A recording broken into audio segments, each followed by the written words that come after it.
Hello everyone, आप सभी का स्वागत है हमारे चैनल पर एक बार फिर से। आज हम लोग स्टार्ट करेंगे स्टैटिस्टिक्स। स्टैटिस्टिक्स के बारे में हम सभी जानते हैं, लेकिन इसके कुछ टर्म्स हैं जो हमारे एग्जाम में अक्सर आ जाते हैं और वो इतने बेसिक टर्म्स हैं कि हमको कंफ्यूज कर देते हैं। तो आज जब हम स्टार्ट करेंगे तो हम बेसिक से स्टार्ट करेंगे। स्टैटिस्टिक्स का एक पोर्शन है हमारे पीजीटी कॉमर्स में एंड पीजीटी इकोनॉमिक्स में। पीजीटी कॉमर्स की अगर हम बात करें या पीजीटी इकोनॉमिक्स की बात करें, दोनों ही जगह पे जो है हमको स्टैटिक्स जो है वो पढ़नी है। जब हम स्टैट्स की बात करते हैं तो हमारे मन में बहुत सारी चीजें आ जाती हैं, mean, median, mode, correlation, coefficient, correlation, skewness, dispersion, regression, बहुत सारी चीजें। लेकिन है जब हम स्टार्ट करते हैं डाटा से तो कुछ ऐसे टर्म्स होते हैं जो हमको बहुत कंफ्यूज कर देते हैं एग्जाम टाइम पे। और जैसा कि हम अगर पीजीटी एग्जाम को एनालाइज करें, उसके पेपर को एनालाइज करें, तो वो थ्योरी पोर्शन से क्वेश्चन बनते हैं और बहुत बेसिक क्वेश्चन बनते हैं जिनको हम पढ़ाई के टाइम नेग्लेक्ट कर देते हैं, लेकिन बाद में उनसे क्वेश्चन आ जाते हैं। तो आज हम बात करेंगे उन्हीं कुछ डिफरेंट टर्म्स की, कुछ टॉपिक्स की।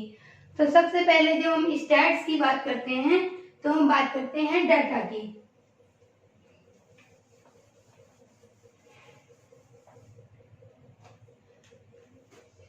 तो सबसे पहले हम बात किसकी करते हैं? डाटा की। ठीक है, अब डाटा क्या होता है? Data is a set of information और फैक्ट। क्या होता है? सेट ऑफ गिवन इंस्ट्रक्शंस और इंफॉर्मेशन और फैक्ट्स। इन जनरल लाइफ हम इसको जो है डाटा बोलते हैं। अगर आपने कंप्यूटर में भी पढ़ा होगा या किसी भी सब्जेक्ट में, तो डाटा जो है हमारा क्या होता है? Set of given instructions and information and facts. But in stats data is the set of given instruction, information, facts in numerical form.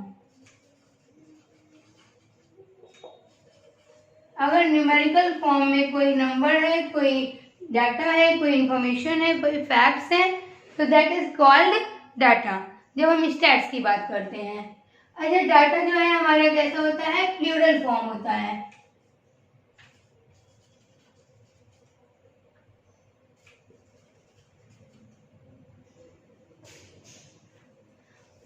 तो अगर हम स्टैट्स की बात करते हैं तो ये क्या होता है कि इसकी दो फॉर्म होती हैं, सिंगुलर एंड प्लूरल।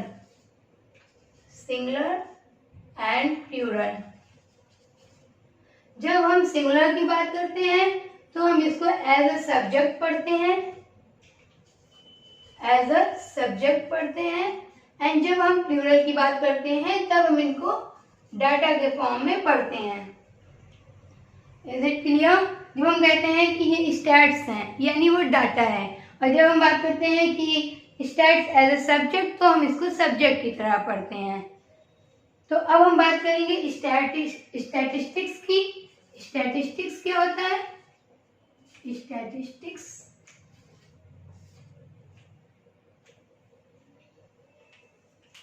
स्टैटिस्टिक्स को कह सकते हैं, स्टैटिस्टिक्स को कह सकते हैं it deals with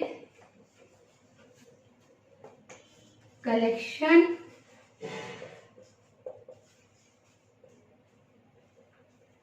presentation,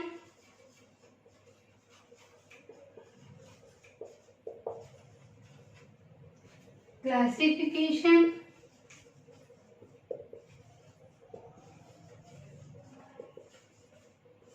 and interpretation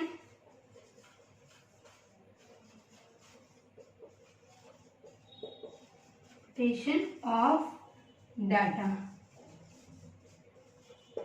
यानी जब हम स्टैटिस्टिक्स को एक सब्जेक्ट की तरह बात करते हैं तो हम देखते हैं it deals with collection, presentation, classification and interpretation of data.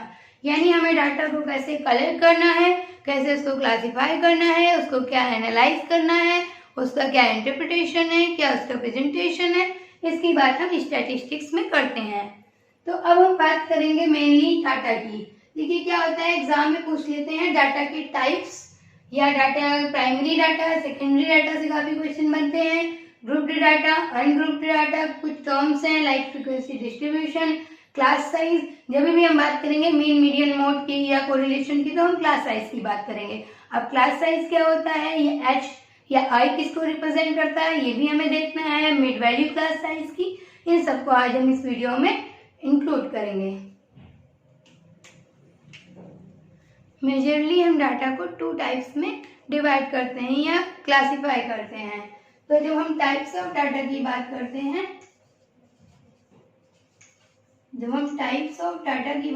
हैं, तो हम इसको 2 टाइप्स में जो है वो पढ़ते हैं, और इनमें अक्सर डिफरेंस पूछ लिया जाता है। प्राइमरी डाटा, जब हम रिसर्च कोई पढ़ते हैं तब भी हमारे लिए बहुत ही बेनिफिशियल होती है ये information. Secondary data,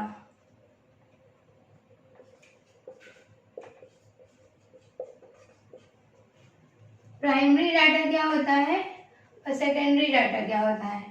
primary data वो ओरिजिनल डाटा होता है जो इन्वेस्टिगेटर जो है कलेक्ट करता है अपने माइंड में एक डेफिनेट गोल लेके, एक डेफिनेट थॉट लेके। ये क्या होता है, रिलायबल होता है, रेलिवेंट होता है, मोर रिलायबल एंड रेलिवेंट। तो क्या होता है, data collected by investigator himself,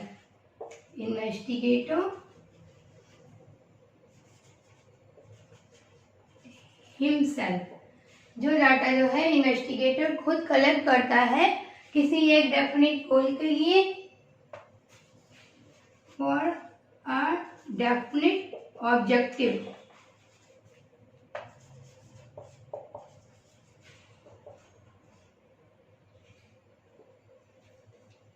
यानी अगर हम बात करें कि मान लीजिए हम कोई रिसर्च कर रहे हैं, हम मान लीजिए बात कर रहे हैं कि कितने बच्चे जो है वो स्टैट्स में अच्छे होते हैं, कितने गर्ल्स में और कितने बॉयज में, तो एक उनका रेशियो हमें फाइंड करना है अपने रिसर्च के द्वारा।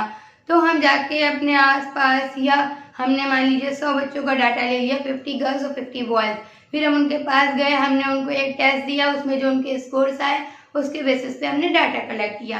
तो वो क्या हो गया, हम इन्वेस्टिगेटर हैं, हमारी एक रिसर्च है जिसका एक ऑब्जेक्टिव है, उसको ध्यान में रखते हुए हमने जाके उस डाटा को कलेक्ट किया। तो ये हो गया हमारा प्राइमरी डाटा। ये क्या होता है, मोस्ट रिलेवेंट एंड रिलायबल होता है। रिलेवेंट और रिलायबल इसलिए होता है क्योंकि इसकी ओरिजिनल फॉर्म, इसका ओरिजिनल सोर्स हमको पता होता है। लेकिन जब हम बात करते हैं सेकेंडरी डाटा की,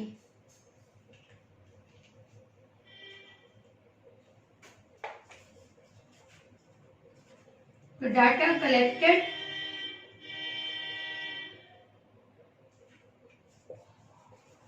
collected by other than investigator. यानी अगर हम इन्वेस्टिगेटर के अलावा हम किसी की बात करते हैं, वहां से डाटा कलेक्ट किया गया हो, तो वह सेकेंडरी डाटा कहलाता है। With the help of primary data, with the help of primary sources.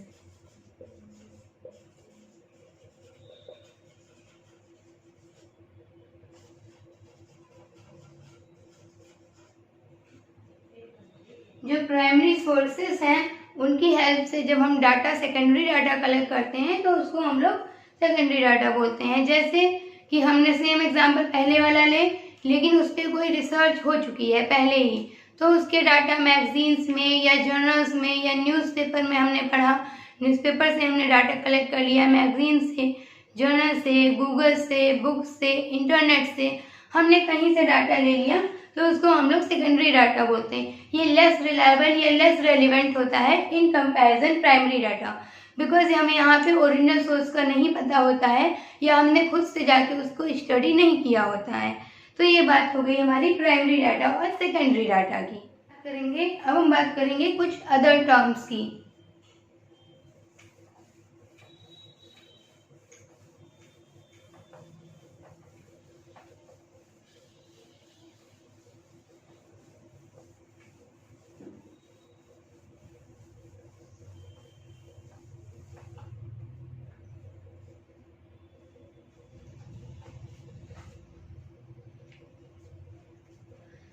अब हम बात करने वाले हैं कुछ some other important terms. Some other important terms. जब हम बात करते हैं सम अदर इम्पोर्टेंट टर्म्स की, सबसे पहले आते हैं हमारे डाटा, ग्रुप्ड डाटा और अनग्रुप्ड डाटा। क्योंकि जब हम मीन मीडियन मोड को कैलकुलेट करते हैं तो बार बार वहाँ पे एक वर्ड यूज होता है, ग्रुप्ड डाटा, अनग्रुप्ड डाटा। वैसे तो जो भी हम यहाँ पे पढ़ रहे हैं स्टूडेंट्स, वो कहीं ना कहीं नामों से परिचित होंगे, बेसिक उनका तैयार होगा, लेकिन हम स्टार्टिंग कर रहे हैं बेसिक से, तो हम सारी चीज़ों को ध्यान में रखते हुए अच्छे से अपनी तैयारी को आगे बढ़ाएंगे। तो हम बात करेंगे यहाँ पे ग्रुप्ड डाटा की सबसे पहले, या अनग्रुप्ड डाटा की।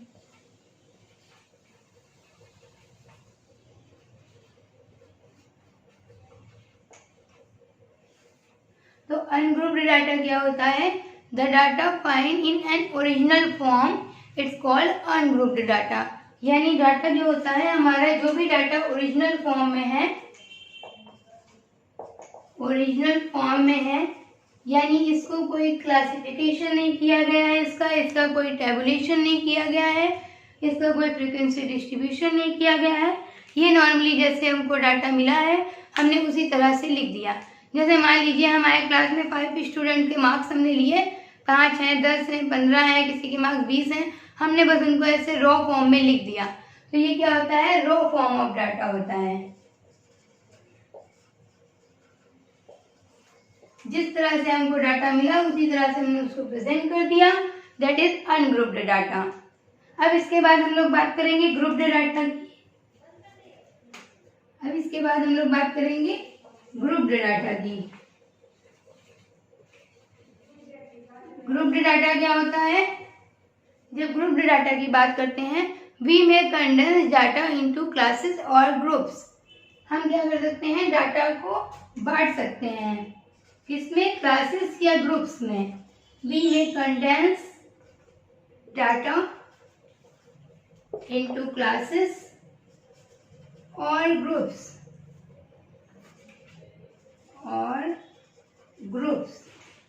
is called grouped data, या this presentation is called grouped data। कौन सी प्रेजेंटेशन? डाटा को ग्रुप फॉर्म में चेंज करने की प्रेजेंटेशन। जैसे मान लीजिए हमारी क्लास में 10 स्टूडेंट्स हैं, जिसमें से 3 स्टूडेंट 5 मार्क्स लाए हैं, 3 स्टूडेंट 2 मार्क्स लाए हैं, 4 स्टूडेंट 5 मार्क्स 6 मार्क्स लाए हैं। तो हमने क्या ग्रुप बना लिया कि जो 0 से 3 स्टूडेंट हैं obtain 3 marks, 3 to 5 student obtain 5 marks, 5 to 10 student obtain 6 marks. तो that is called grouped data. इसके बाद हम लोग बात करेंगे एड। जब इसकी बात करते हैं तो ये क्या होता है? अरेंजमेंट होता है रॉ डाटा का असेंडिंग और डिसेंडिंग ऑर्डर के करने के लिए।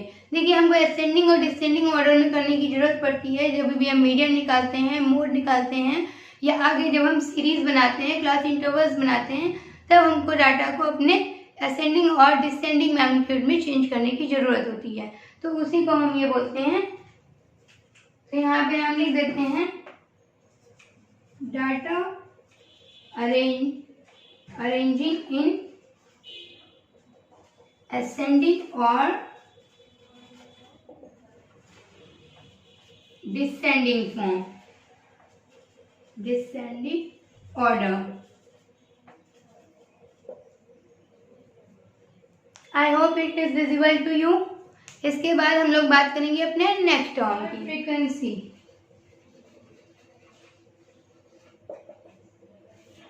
फ्रीक्वेंसी क्या होता है? फ्रीक्वेंसी मतलब आवृत्ति क्या होता है? आवृत्ति देखिए क्या होता है, ये बहुत सिंपल सा टर्म है। जैसे हमने बोल दिया कि हमने दिन में जो है 3 टाइम्स खाना खाया, तो 3 टाइम्स क्या हो गया? हमारी फ्रीक्वेंसी हो गई। यानी कोई भी डाटा जितनी बार अकर्स होता है, जितनी बार डाटा जो है वो घटित होता है, उसको हम लोग फ्रीक्वेंसी बोलते हैं, उसकी फ्रीक्वेंसी बोलते हैं। तो यानी यहाँ पे अगर हम बात करें the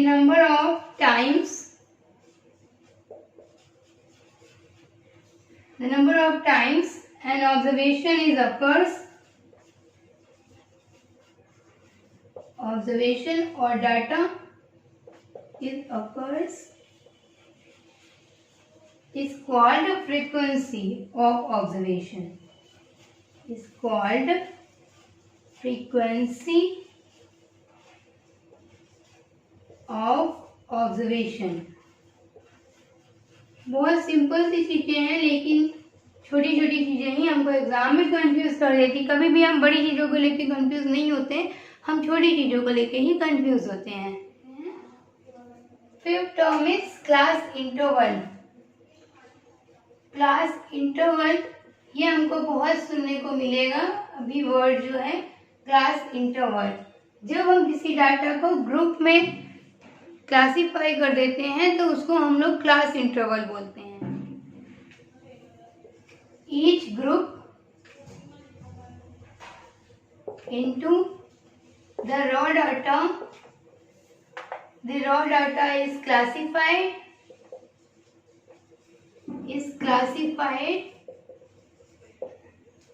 तो each group into the raw data is classified is known as class interval। मान लीजिए हमने क्लास इंटरवल बना लिया 0 से 10, 10 to 20, 20 to 30। अब इसमें हम क्या करेंगे, 0 से 10 के मार्क्स के बीच में जितने बच्चों के मार्क्स 0 से 10 के बीच आए हैं उनको हम यहाँ रखेंगे, जितने बच्चों के मार्क्स 10 से 20 के बीच है उनको हम यहाँ रख लेंगे, जितने बच्चों के मार्क्स 20 से 30 के बीच है उनको हम यहाँ रख लेंगे। इस तरह से जो है हम each group into the raw data is classified is known as class interval। अब हम बात करेंगे क्लास साइज की। जब हम बात करते हैं क्लास साइज की, क्लास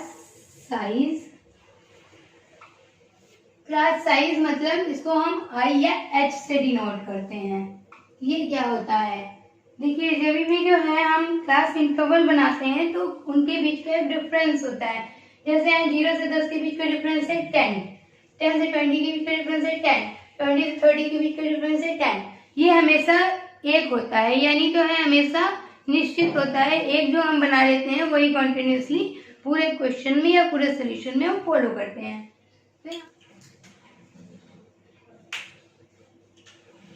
तो हम कह सकते हैं the difference between the upper limit and the lower limit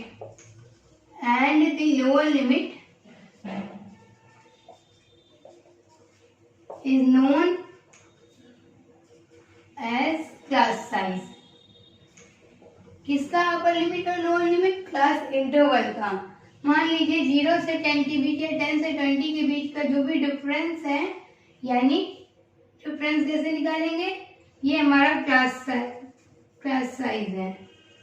difference कैसे निकालेंगे, 10 से 20 है तो जो बड़ा वाला नंबर है 20 माइनस 10 इक्वल टू 10, तो 10 क्या हो गया, हमारा क्लास साइज हो गया। इसके बाद हमारा जो एक लास्ट टर्म बचा हुआ है that is mid value of class या क्लास मार्क। तो क्लास मार्क या मिड वैल्यू की जब हम बात करते हैं, यहाँ पे लिख देते हैं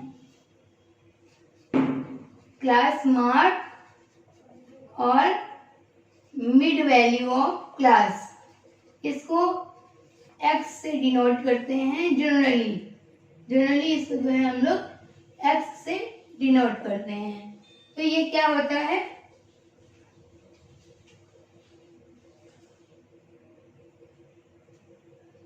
अपर लिमिट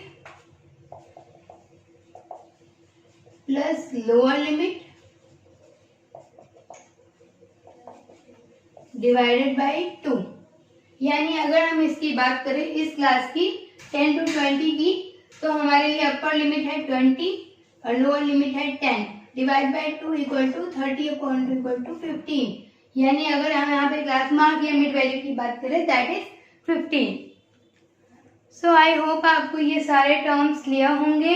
हमने जितने टर्म्स किए हैं एक बार हम रिवाइज कर लेते हैं। देखिए there are 2 types of data, primary data and secondary data. Primary data वो होता है जो इन्वेस्टिगेटर खुद कलेक्ट करता है अपने एक डेफिनेट गोल के लिए, अपने एक डेफिनेट ऑब्जेक्टिव के लिए। It is highly reliable and highly relevant. इसके बाद होता है सेकेंडरी डाटा, जो हमें अदर सोर्सेज से मिलता है, जो इन्वेस्टिगेटर कलेक्ट नहीं करता है, उसके अलावा कोई और कलेक्ट करता है पहले की थीसिस या पहले की रिसर्च, पहले के कुछ डाटा की हेल्प से। इसके बाद बात करते हैं हम कुछ टर्म्स की, ग्रुप्ड डाटा या ungrouped data. Ungrouped data is raw data and group data is classified data. इसके बाद बात करते हैं एरे की, दैट इज असेंडिंग और डिसेंडिंग डाटा। फ्रीक्वेंसी की, the number of times that an item occurs is known as frequency. इसके बाद हम लोग बात करते हैं क्लास इंटरवल की, जितने जो भी ग्रुप्स होते हैं उनको जितना डिफरेंस पे हम एग्जैक्टली डिफाइन करते हैं या हम उनको जितने डिफरेंस में बांट देते हैं, that is known as class interval. उसके बाद बात करते हैं class size, the difference between the upper limit and lower limit is known as class size. ये ज़्यादातर क्या होता है, सिमिलर होता है। एक क्वेश्चन में हम अगर 10 का डिफरेंस है तो वो हम 10 का डिफरेंस ही रखते हैं। इसके बाद आता है हमारा क्लास मार्क या मिड वैल्यू। मिड वैल्यू की जब बात करते हैं, then it is upper limit plus lower limit divided by 2। तो सिंपली ये जो है कुछ टर्म्स हैं जो हमें आगे चल के यूज करने हैं हमारे आगे की क्लासेस में। तो इस तरह से हमने इसको आपको समझाने की कोशिश की है। आई होप आपको क्लियर हो गया होगा। एंड अगर आपको कोई डाउट हो तो आप नीचे कमेंट बॉक्स में कमेंट कर सकते हैं। एंड अगर आपको हमारी वीडियो पसंद आई हो तो हमारे साथ जुड़े रहिए। Till then keep learning, take care of yourself. Thank you.